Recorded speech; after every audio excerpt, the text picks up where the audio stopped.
மனிதனுடைய வாழ்க்கையில இந்த சிந்தனை, இந்த சிந்தனை சக்தி என்கிறத ஆண்டவர் நமக்கு கொடுத்திருக்கிற ஒரு மிகப்பெரிய வரப்பிரசாதம், அப்படின்னா ஒரு மிகப்பெரிய ஆசீர்வாதம்.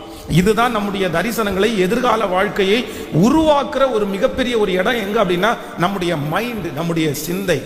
ஒரு தேவனுடைய பிள்ளை இந்த சிந்தைய நீங்க எந்த அளவுக்கு ரொம்ப நல்லா வச்சிருக்கிறீங்களோ அதுதான் உங்களுக்கு பலனா மாறும், அதுதான் உங்களுக்கு தைரியமாய் மாறும், அதுதான் உங்களுடைய சாதனையாய் மாறும். ஆனா இந்த சிந்தையில வீக்கா இருக்கிறாங்க பாருங்களேன், சிந்தையில எழுப்புதல் இல்லாம இருக்கிறாங்க பாருங்க, சிந்தையில மாறுபாடான விஷயத்தை சிந்திக்கிறாங்க பாருங்க.